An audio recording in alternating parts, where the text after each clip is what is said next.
You're listening to the Anesthesia Patient Safety Podcast, the official podcast of the Anesthesia Patient Safety Foundation.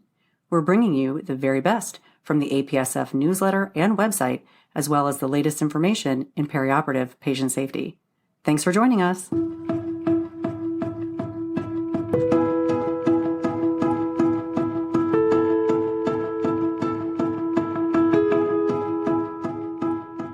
Hello and welcome back.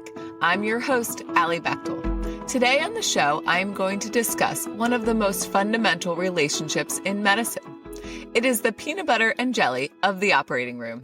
That's right. Today, I'm going to talk about healthy relationships between anesthesia professionals and surgeons and why this is so important for patient safety. For more information about this topic, you can follow along at apsf.org in the February 2020 newsletter, and I will link to the article in the show notes. The article is written by Jeffrey Cooper. Cooper is the founder of the APSF, and this article represents part of his talk for the Ellison C. Pierce Jr. MD Memorial Lecture at the ASA annual meeting on October 19, 2019. If you attended that lecture, raise your hand or tweet at us using the hashtag APSF podcast. Now, let's get into the article. Here at the APSF, we are all about improving patient safety, and one of the ingredients for safe perioperative patient care is effective teamwork. The team of people in the OR, anesthesia professionals, surgeons, nurses, technologists, and other specialists must all work together and communicate effectively in order to provide safe patient care. One important component of teamwork that needs a closer look is the dyad, or the specific relationship between two individuals. For anesthesia professionals, you may have been in a situation in which providing safe patient care was difficult due to a challenging relationship with your surgical colleague. Cooper points out that at a minimum, this unpleasant working relationship can set you up for a bad day at work, and at the other end of the spectrum, it can lead to adverse outcomes for the patient. Now think back to the last time you had a pleasant day at work and provided safe anesthesia care. I'm willing to bet that on that day, you had a very different relationship with your surgical colleague, a healthy working relationship based on trust and respect. In fact, patient outcomes are tied to the relationships between the surgery and anesthesia teams.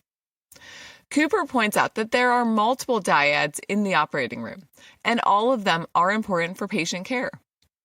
Today, we are going to talk about the dyad between the physician anesthesiologists and surgeons. Other vital dyads include those between the surgeon, the OR nurses, and other anesthesia professionals, and any learners in the OR. One aspect of the dyad that can lead to disrespect and conflict is negative stereotyping. These negative stereotypes can have a big impact on communication and patient care in the OR. Some of the negative stereotypes that anesthesia professionals may have of their surgical colleagues include the following. They never admit how much blood they've lost. They just want to make a lot of money doing more cases. They don't know anything about medical issues. They always underestimate how long the case will be. Now let's flip the script. Here are some examples of negative stereotypes that surgery professionals may have of their anesthesia colleagues. They just want to go home early and don't care about the patient.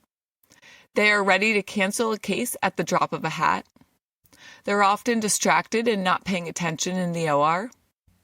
They never tell us about the vasopressors they are using.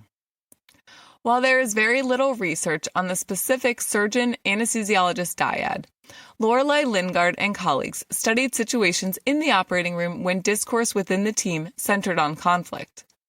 The findings revealed that, quote, subjects' constructions of other professions, roles, values, and motivations were often dissonant with those professions' constructions of themselves, end quote. The authors also write that, quote, team members use assumptions about speaker motivation to interpret communicative exchanges, end quote. Another investigator, Jonathan Katz, looked at conflict in the OR between the surgeon-anesthesiologist dyad, specifically when the anesthesiologist recommends canceling or postponing a case for further evaluation and optimization. One thing that we should all consider is how we can use these potential conflicts and turn them into opportunities to improve communication and collaboration, all in the name of patient care and patient safety. Remember, this is the time when it is important to discover what is right for the patient, not who is right in this situation. Diana McLean-Smith examines functional and dysfunctional dyads in leadership teams and how these dyads are so important for either success or failure of the organization. It is an interesting take on evaluating teamwork, since in this scenario, we are looking at the specific and dynamic relationship between two people, the surgeon and the anesthesiologist, who function on a larger perioperative team in the OR. We have to understand this relationship first if we want to then take the steps to strengthen the collaboration and help our team to provide safe care. There are many examples in the operating room when the lack of an established trusting relationship between the anesthesiologist and surgeon impacted patient safety. And the opposite is true as well. When there is collaboration between the anesthesiologist and the surgeon, it is easier to meet the goal of safe patient care. One example of this is a pre-op huddle between the surgeon and anesthesiologist to talk about the cases and the patients for the day so that everyone is on the same page.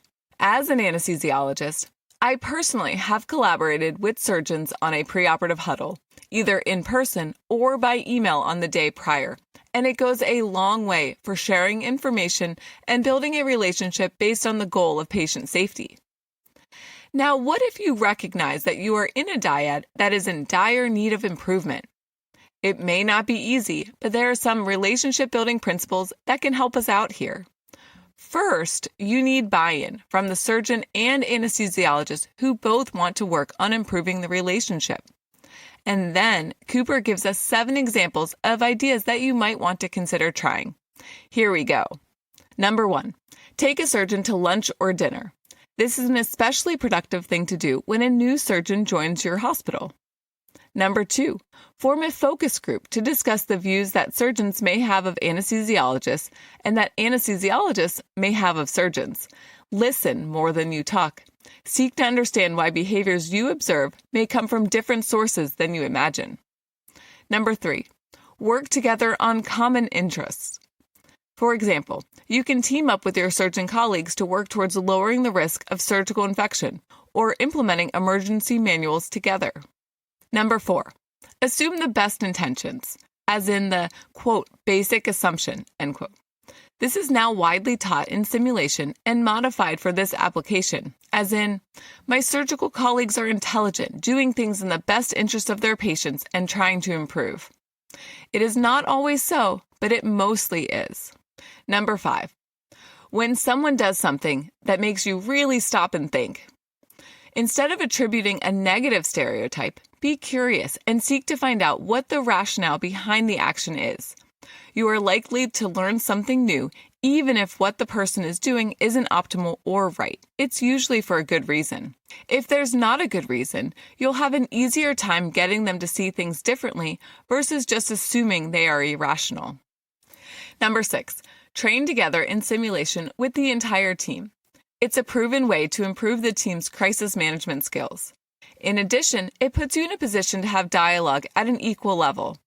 More simulation programs are doing this. You could even take the lead and suggest a team to try it out. Sure, it costs money and takes a lot to organize. Just getting people there is tough, but it'll pay off in lots of ways. In a similar way, combined grand rounds events may be helpful by bringing surgery and anesthesia professionals together to learn from each other or to learn together from a guest speaker. Number 7, read a book about communicating across relationships. Some examples include Difficult Conversations or Thanks for the Feedback, Relationships Are Hard. There's a lot to learn, and fortunately, there are good models to learn from. Now, this list is not complete, and we want to hear from you.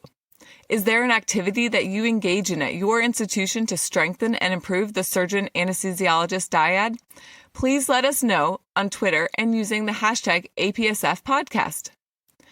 Cooper wraps up his article with a disclaimer that even if you work hard to strengthen the dyad, the outcomes may not be a rosy world, But it is absolutely a worthwhile investment of your time and effort for your patient's safety to give it a try.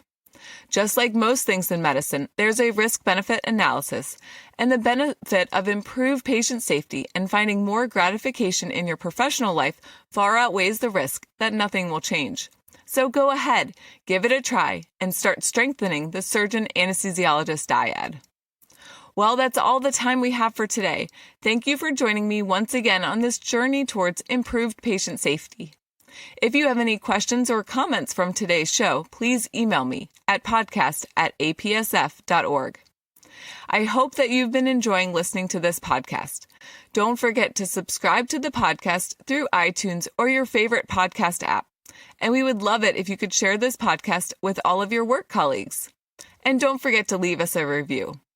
Visit apsf.org for detailed information and check out the show notes for links to all the topics we discussed today. Plus, you can find us on Twitter at apsf.org.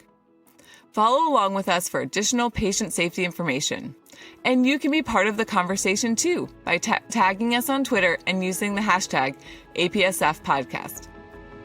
Until next time, stay vigilant so that no one shall be harmed by anesthesia care.